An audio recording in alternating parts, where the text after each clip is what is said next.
Coming off of the program's first NCAA tournament appearance in 30 years and a Sweet 16 run in the 91-92 season, UMass fans had a lot to be excited about heading into the 92-93 campaign.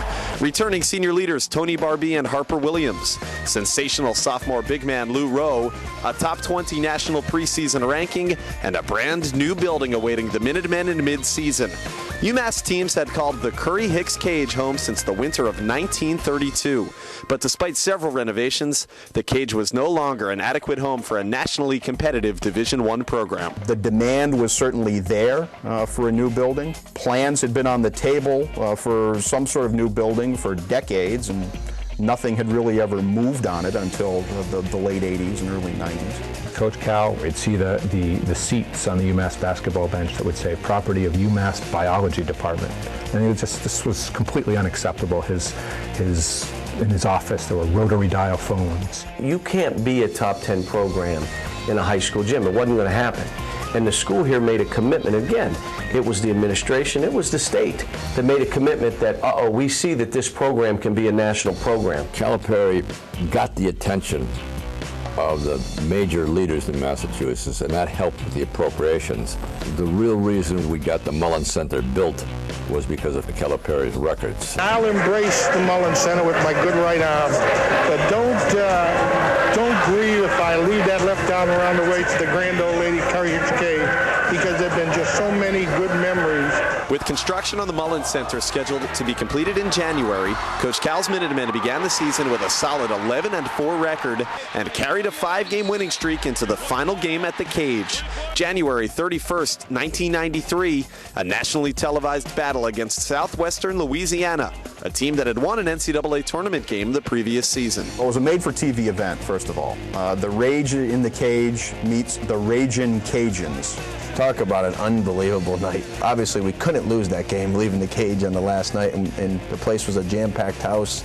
The students were beating the doors down to get in. Me and about 50 of my friends were standing outside of the Cage before the game, there was a million people out there. And I remember the side door was open, and Coach Cal, the locker rooms were right there. So Coach Cal kind of came out and asked one of the police officers, what's going on out there? Oh, it was just, guys, we wait for them to come in. I'm not sure about these guys. And all of a sudden, he just said to all of us, it was like 30 guys, he goes, guys, come on in. And one by one, we just walked in the door. It was so loud in there, and people talking to you and sweating. You felt like you were going to pass out. And it was just a fantastic way to close that building.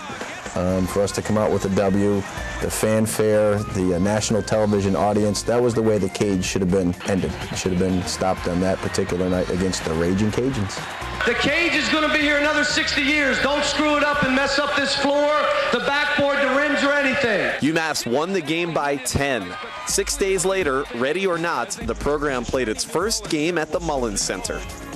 Probably a few code violations still existed at that time, but hey, the place had a roof and 4 walls and 9,500 seats, and most of the amenities were in place. Let's go. Let's play the game. Playing West Virginia, the first game in this building, and the commodes overflowed. They opened the building too soon, so I guess there were lines. They couldn't use bathrooms, and we end up playing awful and winning the game. That would put the exclamation point on the first win for UMass at their new Mullen Center. UMass defeated the Mountaineers by 5 in overtime, then went on to win their second straight Atlantic 10 regular season and tournament title, defeating the rival Temple Owls by 8 in a championship game that was played on the brand new home floor.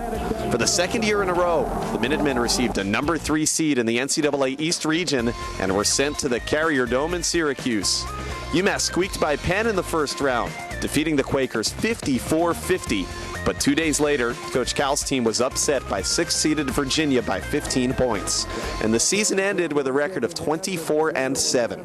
Looking back at 92-93, it was the end of the Cage era that stands out most. That ended a great run, but it was clear that UMass had outgrown that facility, that UMass was ready for big-time college basketball, but not without some loss, because that was a magical place, the Cage.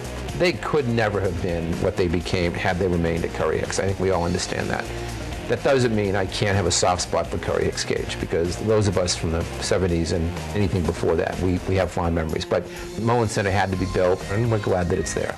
With the new facility now in full effect and Lou Rowe set to return for his junior season, things looked promising for UMass moving forward.